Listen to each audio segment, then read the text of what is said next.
오늘 본문 말씀을 중심으로 한밤중의 메인 인생이라는 제목으로 말씀을 나눕니다. 요즘 아마 여러분들 마음 가운데 가장 관심 있어 하는 소식, 또 검색하고 싶은 내용들은 아마 신종 코로나 바이러스와 관련되어 있는 이야기일 것입니다. 언제 우리 주변에도 바이러스가 이렇게 알게 모르게 다가와서 그 위험에 노출될지 모르는 상황에 놓여 있습니다. 최근 기사를 보니 서울에 있는 유명한 백화점도 휴업을 결정했다고 합니다. 제가 정확히 본 기사가 아니라서 정확한 금액은 모르겠습니다만 그 백화점이 하루 문을 닫으면 840억 정도 손해가 된다고 합니다. 도대체 얼마나 많이 사고 팔기에 그 정도 수익이 되는지 모르겠는데 그걸 손해를 감내하고라도 지금 휴업을 결정할 정도라 하니 서울, 경기 이쪽은 아주 난리가 난 것 같습니다. 특히 또 요즘 졸업 시즌인데 졸업식도 취소가 되는 경우가 많고 학교들은 개강할 시간이 됐는데 개강을 연기하기도 하고 때로는 학교를 휴교를 결정하기도 하는 일들이 지금 서울, 경기 북쪽에는 많이 일어나기도 한다고 합니다. 그런데 이런 질병으로만 우리가 두려워합니까? 그것뿐 아니라 최근 우리 입 가운데 자주 내뱉어졌고 또 들려졌던 이야기는 어렵다 하는 이야기일 겁니다. 어렵다, 살기 어렵다, 경제가 어려워서 살기가 이렇게 힘들 수가 있나 하는 이야기가 많이 들려오고 있습니다. 때로는 그 경제적인 어려움 때문에 살아가기가 막막한 경우에 닿게 된 그런 분들도 혹시 있는지 모르겠습니다. 다 눈을 한번 감아 보십시오. 뭐가 보입니까? 아무것도 보이지 않습니다. 네, 맞습니다. 바로 그것이 여러분들의 미래입니다. 눈을 감으신 분도 있네요. 어떤 분이 강의를 시작하면서 농담처럼 이렇게 시작했답니다. 눈을 감아보라고 하고 어두우니 아무것도 안 보이니 바로 여러분의 미래입니다. 농담처럼 그냥 웃고만 넘어갈 수 없는 이야기인 것 같습니다. 실제 우리 삶이 이런저런 여러 가지 어려움들, 내가 넘어서기 힘든 난관에 봉착하면서 눈을 감고 아무것도 보이지 않는 상황이 있는 것처럼 그 어둠 가운데 막막함 가운데 놓여 있는 경우들이 얼마나 많은지 모릅니다. 이런 암울해 보이는 시기, 어쩌면 오늘 본문에 나와 있는 바울과 실라가 당면해 있는 그 상황이 바로 이런 느낌이 아닐까 싶습니다. 어쩌면 우리가 생각하는 또 경험했던 그런 느낌보다 더 암울한 때를 보내고 있는 상황이 바울과 실라의 상황입니다. 진짜 어려운 상황입니다. 그 어려운 상황 가운데 놓여진 바울과 실라의 결단, 믿음의 행동들을 말씀을 통해 한번 확인하면서 우리 신앙 가운데 새롭게 도전과 결단으로 세상 가운데 나아갈 수 있는 이 시간이 되었으면 좋겠습니다. 바울과 실라의 오늘 본문 상황을 조금 설명해 드리면 빌립보라는 지역에서 일어났던 일입니다. 바울과 실라가 복음 들고 예수님 증거하기 위해 빌립보라는 지역에 갔더니 그곳에서 여러 사람을 만났는데 오늘 본문이 연결된 내용에서는 귀신 들린 한 여종이 그 앞에 나타납니다. 그러면서 바울과 실라가 예수님을 전하는 데 있어서 방해가 될 만큼 이런저런 이야기들로 속을 시끄럽게 만듭니다. 그래서 바울은 예수 그리스도의 이름으로 귀신 들린 여종을 고쳐줍니다. 예수 그리스도의 이름으로 명했더니 그 여종 안에 있던 귀신들이 떠나가게 됩니다. 고쳐준 것이죠. 그런데 여종을 고쳐준 것 그 상황만 보면 잘한 일이다라고 이야기할 수 있는데 이것으로 인해서 또 다른 문제가 발생합니다. 그것은 바로 이 귀신 들린 여종이 귀신 들렸으니 보통 사람들이 하는 이야기와는 조금 다른 이야기들을 많이 했던 것 같습니다. 그래서 그 귀신 들린 여종을 통해서 점을 치면서 점을 봐주고 돈을 버는 사람들이 있었습니다. 그 종의 주인인 사람이 이렇게 돈을 벌었던 것 같습니다. 그런데 귀신 들린 여종이 바울 때문에 귀신 떠나가고 고침을 받게 되니 이제 더 이상 점을 칠 수 없게 되고 그 주인은 이제 이 여종을 통해서 벌던 그 수익이 끊어져 버리게 된 것입니다. 그런데 보니 19절로 시작된 말씀 보니 주인이 한 사람이 아니었던 것 같습니다. 주인들이라고 기록되어 있습니다. 아마 이 귀신 들린 여종을 중심으로 점을 쳐서 돈을 버는 일들을 조직적으로 계획하고 길들을 조직해서 그 수익을 창출해내는 일들을 해내고 있었던 것 같습니다. 그러니 고쳐준 것은 좋은 일이지만 자기의 수익이 끊어졌으니 이제 그것에 대한 분풀이죠, 일종의. 그래서 바울과 실라를 고소 고발하게 됩니다. 명분이 필요합니다. 그래서 뭐라고 명분을 세우냐면 고쳐준 것 가지고 바울과 실라를 어려움에 빠지게 할 수는 없으니 명분을 세웠는데 그게 바로 21절의 말씀입니다. 보면 로마 사람인 우리가 받지도 못하고 행하지도 못할 풍속을 전한다 이렇게 이야기합니다. 로마 사람인 우리가 받지도 못할 또 행하지도 못할 풍속을 전하는 것, 이것 때문에 바울과 실라를 고소 고발하는 상황이 일어나게 된 것이죠. 그런데 재미있는 것은 이 고소 고발이 일어난 다음에 바로 22절 말씀 보면 무리가 일제히 일어나 고발하니 상관들이 옷을 찢어 벗기고 매로 치라 결정이 나버립니다. 여러분, 어떤 고발, 고소가 일어나게 되면 그 다음 단계는 뭡니까? 결정을 바로 내는 것이 아니라 피고인들, 고소당한 사람의 입장도 얘기를 들어봐야 됩니다. 왜 고소하는지도 들어봐야 될 뿐 아니라 무엇 때문에 고소를 당했는지 당한 사람의 이야기도 들어보고 쌍방간의 이야기를 정리해서 결론을 내려야 합니다. 그런데 아무런 변명할 기회가 주어지지 않습니다. 바울과 실라는 변명할 기회조차 얻지 못하고 옷을 찢기고 매를 맞고 옥에 갇히게 되어버린 것입니다. 그런 이 상황을 볼 때 이 주인들만큼이나 그 상관들이라고 불려졌던 지도층에 있는 사람들도 어쩌면 이 주인들과 함께 마음을 합해서 일종의 수익을 얻어가는, 뇌물을 얻었든 다른 유익을 얻었든 이런 유착관계가 형성돼 있지 않았을까 하는 생각이 듭니다. 그러니 바울과 실라 이야기는 들어보지도 않고 바로 매로 치고 옷을 벗기고 찢고 옥에 가두어 버린 것이죠. 아주 어려운 상황에 지금 빠져버렸습니다. 23절 보니 많이 쳤다라고 이야기 나옵니다. 많이 쳤다. 자신의 수입이 끊어진 상황, 자기가 불리해진 것을 그 원인을 제공한 바울과 실라를 향해서 분풀이하듯 이렇게 많이 쳤다라고 이야기하는데 얼마나 많이 쳤을까요?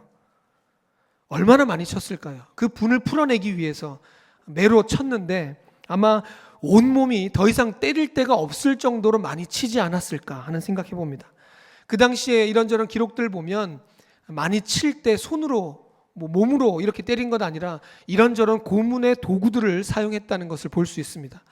예수님 십자가에 달리시기 전에도 채찍을 맞으실 때 그냥 채찍 아니라 이 쇠로 된 이런 갈고리가 달려있는 이런 채찍으로 맞으셨다는 기록들 보기도 했는데 아마 바울과 실라도 그런 식으로 여러 가지 고문 도구들을 이용해서 온몸이 막 찢겨 나갈 정도로 많이 때리지 않았을까 싶습니다.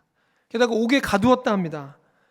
우리가 생각하는, 우리가 상상할 수 있는, 지금 볼 수 있는 그런 감옥이 아닐 겁니다. 실제 성지를 돌아가 보면 옥은 대부분 땅을 파고 지하에다가 많이 만들었습니다. 그래야 도망가기가 힘드니까요. 또 생활하기가 어려워지니까요. 그것은 어둡고 습한 곳입니다. 몸이 찢기고 핏덩이가 막 이렇게 흘러져 나오는 그 상황 가운데 어둡고 습한 곳에 갇혀있는 바울과 실라, 한번 생각해 보십시오. 그 습한 곳에는 또 왜 이렇게 모기가 많은지, 모기가 앵앵거리며 괴롭히고 팔에 다리에 붙어서 피를 막 빨아먹고 있을 겁니다. 게다가 그 습한 곳에 바퀴벌레 같은 것도 막 몸에 기어다니지 않을까요? 발에 묶여있는 그 나무 조각들 틈 사이에서 막 지네들도 막 나와서 다리를 기어 올라오는 이런 일들이 없겠습니까? 저도 벌레를 너무 싫어하는데. 그리고 습한 곳에 막 저기 칙칙칙거리면서 막 쥐가 막 돌아다니는 그런 장소가 아닐까. 그런 곳에 바울과 실라가 몸이 다 찢기고 피를 흘리고 만신창이가 된 상황에서 그 열악한 상황 가운데 놓여져 있다는 것입니다. 그리고 발에 착고를 채웠다 이야기합니다. 이 착고라는 것은 나무 기둥 같은 것에 구멍을 뚫어서 발을 이렇게 집어넣습니다. 그럼 발이 걸려 있으면 잘 걷지를 못하게 만듭니다. 도망치지 못하게 하는 것이죠. 게다가 감옥에서도 편하게 누울 수도 없게 만듭니다. 발에 이게 묶여서 걸려 있으니 편하게 누울 수조차 없겠죠. 그렇게 사도 바울과 실라는 온몸이 만신창이가 되고 억울한 누명을 쓰고 감옥에 갇혀 착고에 발이 메인 채로 지금 놓여져 있는 것입니다. 이 위기의 상황 한밤중이었다라고 기록하고 있는데, 이 한밤중은 어쩌면 시간적으로 한밤중이다라는 것을 설명하는 것을 넘어서서 바울과 실라의 그 인생 가운데 인생의 한밤중의 시기를 지나고 있다, 이렇게 이야기해도 아주 틀린 말은 아닐 것입니다. 인생의 한밤중에 매여 있는 바울과 실라, 이곳에서 하나님께서는 우리에게 분명한 영적인 교훈을 보여주십니다. 먼저 기억할 것은 바울과 실라의 인생의 그 한밤중, 인생의 한밤중은 오히려 믿는 자의 믿음을 드러낼 기회가 된다는 것입니다. 어떤 기회가 된다고요? 믿음을 드러낼 기회가 된다는 것입니다. 매를 맞고 착고에 매인 한밤중의 상황 속에서 바울과 실라는 무엇을 하고 있습니까? 25절 말씀 같이 한번 읽어보시겠습니다. 시작. 한밤중에 바울과 실라가 기도하고 하나님을 찬송하며 죄수들이 듣더라. 아멘. 너무 힘들면 사실 기도가 안 될 때가 있습니다. 너무 힘들어서, 너무 아파서, 어려워서 기도가 안 될 때가 있습니다. 심정적으로 이해가 됩니다. 그런데 바울과 실라는 정말 힘들고 어려운 인생의 한밤중과 같은 이 상황에서 무엇을 했다고요? 기도와 찬송을 했다는 것입니다. 다른 사람 들을까봐 조용히 묵상으로 기도했는가? 그렇지 않습니다. 분명히 이야기합니다. 다른 죄수들이 듣더라라고 이야기합니다. 다른 죄수들이 들을 정도로 기도했다는 겁니다. 입가에 이렇게 부르터서 그 대상포진 증세가 시작되기만 해도, 입이 조금만 헐기만 해도 아파서 아야 소리가 먼저 나오지 찬양 소리 먼저 안 나옵니다. 그런데 바울과 실라는 몸이 그렇게 다 찢기고 상한 가운데에서 하나님 앞에 믿음을 드러내며 찬양과 기도의 시간들을 가졌다는 것입니다. 이것은 대단한 믿음의 선포입니다. 상황이 절박하지만 그곳에서 하나님을 향한 찬양과 기도를 놓지 않았다는 것입니다. 그것은 바로 하나님 앞에 내가 어떤 존재인지를 분명히 인식하며 하나님 앞에 내 믿음을 드러내는 모습입니다. 아프고 힘들고 어려운 상황이니 그 찬양할 때 이 무슨 찬양을 했을까 생각해 보면 막 찢기고 아프고 힘드니까 전부여 의지 없어서 손들, 이런 찬양 했을까요? 저는 이런 찬양 안 했을 것 같아요. 나가세 나가세 주 예수만을 위하여 목숨까지도 바치고 싸움터로 나가세 앞으로 앞으로 전성을 향해 나가세 천성문만 바라고 나가세 모든 천사 너희를 영접하러 문 앞에 기다려 서 있네 영광 영광 할렐루야 영광 영광 할렐루야 영광 영광 할렐루야 곧 승리하리라 할렐루야. 이런 찬양으로 막 믿음을 고백하며 하나님께서 승리를 주실 것이다, 하나님께서 우리와 함께 하신다, 이렇게 믿음을 고백하며 찬양하지 않았을까? 다른 죄수들이 듣습니다. 뭐라고 할까요? 지금 쟤들이 찬양을 저렇게 부를 상황이 아닐 텐데, 이상하게 생각할지 모르겠습니다. 다른 간수들도 들었을 겁니다. 그럼 뭐라고 생각할까요? 이것들이 미쳤나? 더 맞아봐야 정신을 차리나 하면서 더 막 분을 내지 않았을까 싶습니다. 그런데도 바울과 실라는 하나님 앞에 기도하며 찬양하며 믿음을 드러냅니다. 그것이 바로 바울과 실라가 그 한밤중의 상황을 믿음을 드러낼 수 있는 기회로 삼은 것입니다. 그들은 어려움의 상황 가운데에서도 그들의 믿음을, 그들의 예배를, 기도와 찬양을 놓치지 않았습니다. 찬송 소리가 그들의 입 가운데 끊이지 않도록 몸부림을 친 겁니다. 아마 발음을 잘 하지도 못했겠죠. 막 다 터져 나갔을 테니까요. 힘들고 어려웠을 겁니다. 그렇지만 짜내면서 하나님 앞에 그 찬양의 소리들을 더 힘있게 고백하지 않았을까 생각해 봅니다. 여러분 인생의 한밤중의 때를 혹시 지내고 계십니까? 내 인생이 왜 이렇게 어둡고 힘들고 어려운가? 왜 이렇게 안 된가? 왜 이렇게 두렵고 불안한 가운데 있는가? 그렇게 이야기할 수밖에 없는 상황 가운데에서 여러분 기억하십시오. 여러분의 그 인생의 한밤중의 때가 여러분의 믿음을 하나님 앞에 드러낼 기회임을 기억하시기 바랍니다. 예배할 만할 때 예배하고, 찬양할 수 있으니까 찬양하고, 기도할 상황이 되니까 기도하고, 그건 누구나 다 하는 겁니다. 그건 믿음을 드러내는 게 아닙니다. 기도할 수 있는데 기도하는 거, 감사하니까 찬양하는 거, 상황이 되니까 그냥 예배하는 거, 그게 무슨 믿음입니까? 어려움을 넘어 한밤중의 상황, 그곳에서의 기도, 그곳에서의 찬양, 그곳에서의 예배가 바로 하나님께 우리 믿음을 드러낼 수 있는 좋은 기회가 된다는 것 기억하시기 바랍니다. 예수님 말씀하십니다. 말세의 때에, 인자가 올 때에 세상에서 믿음을 보겠느냐? 그 말세의 때에 믿음을 고백하는 사람이 없다는 거예요. 왜요? 믿음을 고백할 만한 상황이 아니니까요. 힘들고 어려운데 무슨 기도입니까? 무슨 찬양입니까? 지금 이 문제 해결해야 되는데 무슨 예배입니까? 이것부터 좀 해결해야 되지 않겠습니까? 이러고 살아간다는 거예요. 그러나 여러분 기억하십시오. 할 만할 때 하는 게 믿음이 아닙니다. 할 수 없을 때, 불가능해 보일 때, 어렵고 힘들고 바울과 실라처럼 인생의 한밤중의 때를 지내고 있는 것 같은 그때가 바로 하나님 앞에 우리 믿음을 드러낼 때임을 기억하시기 바랍니다.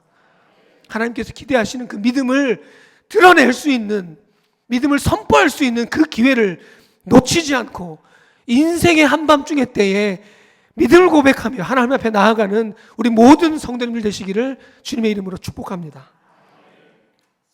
두 번째로, 한밤중에 매인 인생의 때, 바로 그때는 하나님의 기적을 체험할 때입니다. 21절에 뭐라 그랬습니까? 로마 사람인 우리가 알지도 못할, 행하지도 못할 것 가지고 우리 풍속을 헤쳐놓는다. 이러면서 유대인인 바울과 실라를 고소하고 감옥에 집어넣겠다 이야기했습니다. 그럼 여러분, 바울도 로마 시민권이 있었던 것 아십니까? 바울은 로마 시민권이 있는 사람이었습니다. 그러면 그들의 고소의 내용이 명분을 찾은 것이 로마 사람인 우리에게 왜 이상한 이야기들을 하느냐라고 이야기한다면, 바울은 나도 로마 사람입니다, 로마 시민권이 있는 사람입니다 라고 항변하면서 그 어려움을 조금 피해갈 수도 있지 않았을까. 게다가 유대교 안에서도 바울은 굉장히 영향력이 있는 사람이었습니다. 그러니 유대교 안에서도 꽤 지위가 높은 사람들 많이 알고 있었을 겁니다. 그렇다면 바울이 가지고 있는 어떤 힘, 내가 할 수 있는 노력, 내가 관계에 있는 어떤 사람들, 그들을 통해서 지금의 어려움을 넘어갈 수 있었을지도 모릅니다. 그러나 바울은 그렇게 하지 않았습니다. 온전히 하나님만 신뢰하며 인생을 온전히 주님께 맡겨드리며 기도와 찬양하는 자리로 더 나아갔다는 것입니다. 그렇게 한밤중에 그 위기의 상황 가운데에서 기도와 찬양을 했더니 26절 말씀 같이 한번 읽어보실까요? 같이 읽어보겠습니다. 26절 말씀입니다. 시작.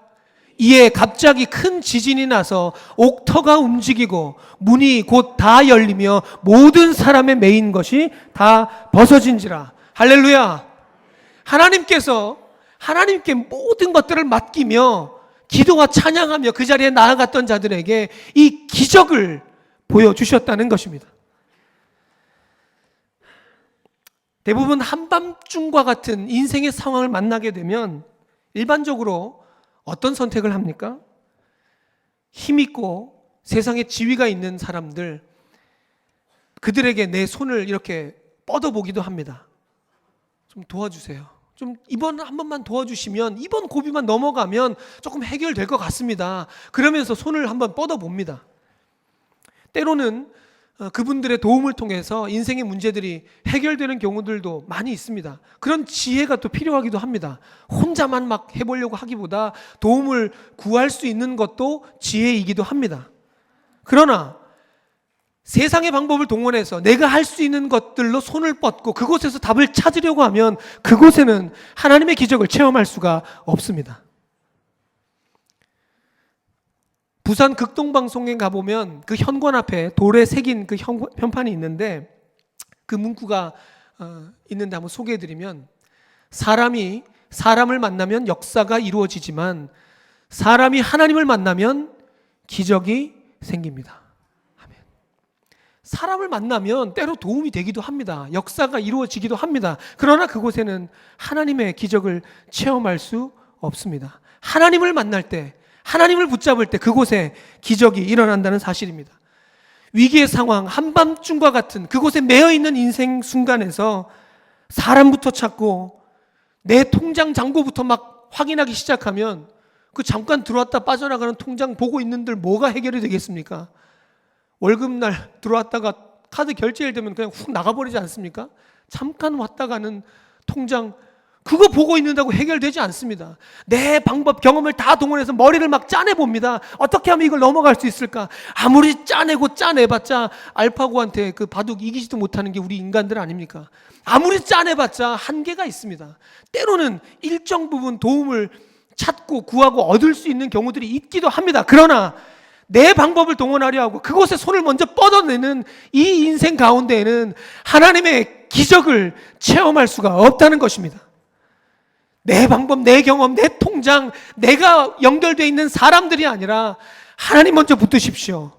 하나님께 내 인생을 온전히 내어 맡기십시오.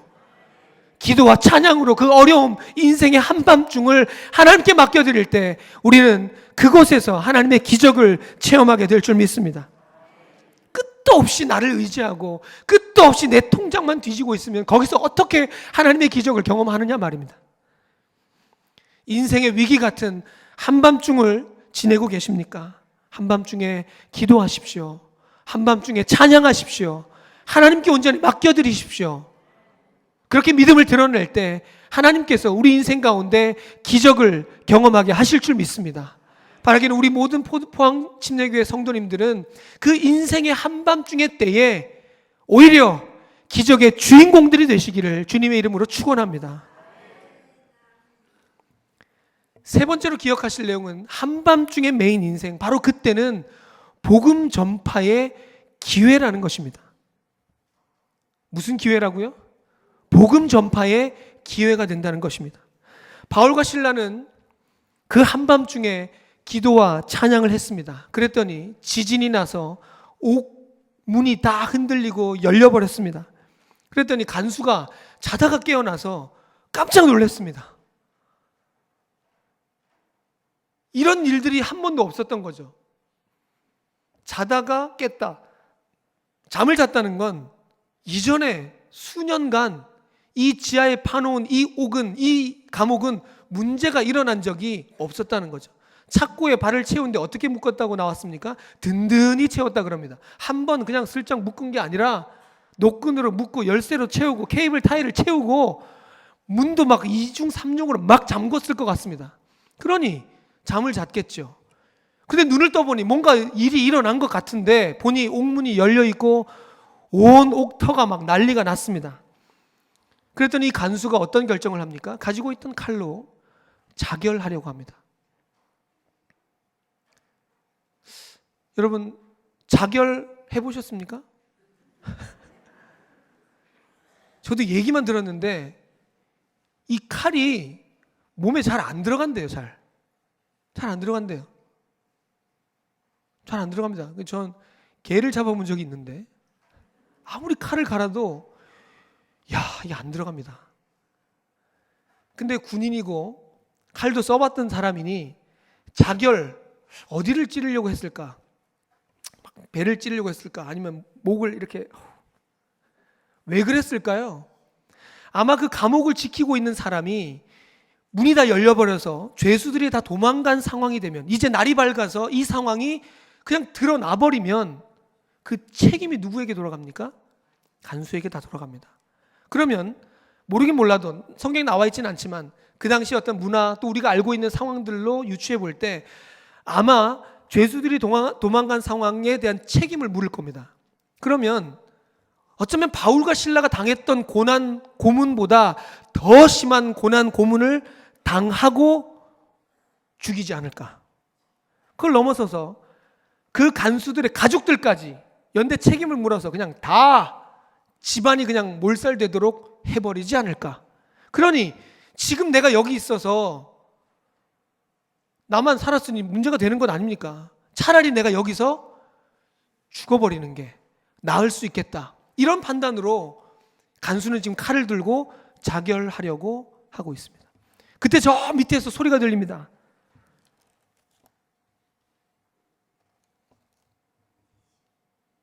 바울이 큰 소리로 이야기했다 그러죠. 내 몸을 상하지 말라. 우리가 다 여기 있노라. 저 밑에서 소리가 들립니다. 지금 죄수들 다 도망간 줄 알고 자결하려고 하고 있었는데 저기서 내 몸을 상하지 마라. 우리가 다 여기 있다. 그래서 놀래서 또 간수가 등불을 들고 저 지하 밑은 곳으로 막 달려가 봅니다. 갔더니 바울과 실라가 거기 있는 거예요. 깜짝 놀라서 그를 끌어다가 밖으로 데리고 나와서 그 앞에 엎드립니다. 내가 어떻게 하여야 구원을 받을 수 있겠습니까? 아마 이 간수의 이 질문은 이 죄수들이 다 도망간 것에 대한 책임을 물어서 내가 그 고난, 고통, 죽임을 당해야 하는데 이 위기 상황 가운데 내가 어떻게 하면 당신들의 도움을 받아서 당신들이 도망간 게 아닙니다. 내 책임이 아닙니다. 어떻게 하면 이 상황 가운데 내 책임이 아니라 어쩔 수 없는 상황이었습니다. 라는 것을 바울과 실라가 이야기해주면 그런 어려움을 당하지 않을 수 있겠죠. 이런 어떤 질문이 아니었을까 하는 생각도 듭니다. 그런데 그 상황 가운데서 바울과 실라는 이렇게 이야기합니다. 어떻게 하면 내가 구원을 받을 수 있겠습니까? 라는 질문 앞에 주 예수를 믿으라. 그리하면 너와 내 집이 구원을 받으리라. 복음을 전해버립니다. 예수님 믿으면 참된 구원이 그 안에 있습니다. 라고 이야기해 줬다는 사실입니다. 그러고 났더니 그들을 데리고 가서 집에 올라가서 음식 차려주고 온 사람들과 함께 기뻐했다라는 내용의 말씀이 이어집니다. 아니 이 상황이 어떻게 기뻐할 수 있는 상황입니까? 죄수가 그러면 이제 도망치지 않았으니 죄수가 그대로 남아있으니 이 책임에 대한 소재가 좀 나한테 좀 덜해질 수 있겠구나. 이제 나 실업자 안 되겠다. 안 잘리겠다. 죽임을 당하지 않을 수 있겠구나. 이 정도의 기쁨이었을까요? 성경은 분명히 이 기쁨을 그런 정도의 기쁨으로 설명하지 않습니다. 오늘 본문 나와 있던 그 기쁨에 대한 단어를 원어를 찾아보니까 에갈리아사토라는 단어로 기록되어 있는데 이 헬라어 원어는 기쁨의 정도가 몹시 기뻐하다라는 겁니다. 내가 기대하고 원하는 것들이 뭔가 해결될 때 여러분 기쁘시죠? 내가 원하는 걸 얻었을 때 기쁘시죠? 그 기쁨의 정도를 넘어서는 극한의 기쁨이라는 거예요. 이 기쁨이라는 단어가 다른 곳에 어디 쓰여졌나 봤더니 메시아적인 도래의 기쁨, 여기에 다 쓰여졌던 단어입니다. 예수님께서 또 메시아 구원자가 우리에게 왔을 때 느끼는 그 기쁨, 그 기쁨이 보통 기쁨과는 다른 몹시 기쁜 상태를 설명할 때 썼던 단어라는 거예요. 여러분 이 기쁨이 이해가 되십니까? 그냥 내가 하고 싶은 일이 해결됐을 때의 기쁨, 그 기쁨도 아시죠? 그러면 예수님 만났을 때의 기쁨 여러분 아십니까? 그 경험이 있으십니까? 없으신가요? 예수님이 내 죄를 대신해서 십자가에 고난당하시고 죽으시고 사흘 만에 부활하셔서 내게 새 생명을 주셨다는 것을 믿음으로 고백하고 내 삶의 지표로 삼게 되었을 때 그 은혜와 감격, 여러분 기억이 있으십니까? 너무 오래돼서 기억이 안 나시나요? 그 기쁨은 분명히 세상에서 누릴 수 있는 기쁨과 차원이 다른 기쁨입니다. 많이들 모르시는 것 같은데 기도해야겠습니다. 혹시 세상에서 줄 수 있는 이 기쁨과 다른 예수님 만났을 때의 그 기쁨을 아직 모르시는 분들이 있다면 예수님이 나를 위해 죽어주시고 살아나신 내게 새 생명 주신 그 기쁨을 누리며 살아갈 수 있기를 축복합니다. 이건 세상이 줄 수 있는 기쁨이 아닙니다. 그냥 때로는 눈물이 나기도 하고 막 기뻐서 어쩔 수 없는 마음을 막 들뜨기도 합니다. 예배가 좋고 하나님 만나는 시간이 좋고 그런 감격이 있으셨습니까? 바로 그 기쁨을 이야기합니다. 그러니 이 간수가 기뻐함이 이제 나 실업자 되지 않는다, 이제 안 잘리겠다, 죽임을 당하지 않을 수도 있겠다, 이런 기쁨 정도가 아니라 사도 바울이 전해주었던 주 예수를 믿으라 그리하면 너와 내 집이 구원을 얻으리라, 이 메시아적인 도래의 그 기쁨을 맛보게 된 거예요. 오늘 34절 말씀에도 뭐라고 나옵니까? 데리고 올라가서 음식 차려주고 온 집안이 하나님을 믿음으로 기뻐하니라, 이렇게 얘기합니다. 온 집안이 예수 그리스도를 믿게 된 거예요. 인생의 방향이 완전히 달라졌습니다. 그 기쁨으로 기뻐하고 있다는 사실입니다. 이 기쁨을 제일 잘하는 사람이 누굴까요? 이 상황 가운데 바울입니다. 바울. 사도 바울도 사실 예수 믿는 사람 잡아다가 감옥에 가두고 막 괴롭게 했던 사람이 바로 사도 바울이었습니다. 그런데 예수 믿는 사람 저 동네에 있다는 거 얘기 듣고 다메섹 도성을 향해서 갑니다. 잡으러 가는 상황. 그때 예수님이 사도 바울을 만나 주십니다. 그곳에 예수님 만나고 네가 핍박하는 예수다. 그 예수님 만난 이후에 삶의 지표가 방향이 완전히 바뀌어 버렸습니다. 아, 이분이 나의 구세주구나. 나를 위해 죽어주신 분 바로 이분이 예수님이시구나. 그 기쁨을 알고 내 생명조차 조금 더 귀한 것으로 여기지 않고 복음 전파를 위해서 이렇게 살아가는 삶의 방향이 바뀐 사람이 사도 바울이었습니다. 그러니 내 힘, 능력, 경험 동원해서 이 위기를 피해 가려고 하는 것 아니라 그 상황 가운데 오히려 복음을 전하는 겁니다. 주 예수를 믿으라. 그리하면 너와 내 집이 구원을 얻으리라. 우리의 기쁨은 바로 이 예수님을 통한 기쁨인 줄 믿습니다. 그래서 사도 바울은 이 인생의 위기 가운데, 인생의 한밤중과 같은 시간에 그곳에서 복음을 전했다는 겁니다. 오히려 복음을 전할 기회로 삼았다는 사실입니다. 그래서 어떻게 됐습니까? 간수가 변화됐고 온 집안 사람들이 예수님을 믿게 됐습니다. 그 참 기쁨 안에 기쁨을 누리게 되었다는 사실입니다. 요즘 세상 어디 의지할 것 있습니까? 어디에 우리 마음의 평안을 찾을 수 있습니까? 두렵고 염려와 걱정이 넘쳐나는 세상입니다. 근데 여러분 기억하십시오. 우리 삶에 이 한밤중과 같은 상황이 펼쳐질 때 이때는 바로 복음 전파의 기회가 우리에게 주어졌다는 사실을 기억하시기 바랍니다. 사도 바울이 그랬던 것처럼 신종 코로나 바이러스 때문에 불안하다, 두렵다, 걱정, 염려가 막 넘쳐납니다. 그런데 이때 오히려 우리 믿음의 사람들은 믿음을 드러내는 거예요. 세상이 줄 수 없는 평안이 내게 있노라. 하나님 나와 함께 하시기에 나는 두려울 것 없이 그 평안 가운데 살아가노라. 내게는 기쁨이 넘쳐난다. 그렇게 선포할 수 있어야 한다는 것입니다. 어떤 사람들 이걸 좀 오해하셔가지고 하나님께서 지키시니까 믿음을 드러내야 되니까 막 사람 많은 곳에도 그냥 손도 안 씻고 그냥 막 다니고 막 여행 가고 관리 안 하고 그래도 하나님 지키시니까 안 죽어. 멍청한 겁니다. 그렇게 하시면 안 됩니다. 관리할 건 하는 거예요. 말씀드리는 건 우리 마음의 문제라는 거예요. 우리 마음이 사람들이 불안해하고 두려워하듯 똑같이 아우 맞다 두렵다 언제 또 포항에 올지 몰라 대구까지 왔대 이러고 앉아있어서는 안 된다는 겁니다. 그들이 두려움에 사로잡혀 있을 때 그때에도 하나님 나를 지키시니 내가 코로나 바이러스에 걸려도 나는 괜찮다. 이런 정도의 믿음으로 하나님 앞에 믿음을 드러내고 세상 가운데 어디 세상에 마음 둘 곳이 있느냐? 하나님 안에 참 평안이 있노라. 나는 그 평안 가운데 살아가노라. 그 평안을 소개하고 그 참 기쁨을 우리에게 주신 예수님을 소개할 수 있는 기회로 삼을 수 있으시기를 주님의 이름으로 축원합니다. 두려워하며 불안해하는 혹시 예수 믿지 않는 우리 가족들이 있습니까? 세상의 어려움 가운데 빠져 있는 우리 친구들이 있습니까? 주변 사람들이 있으십니까?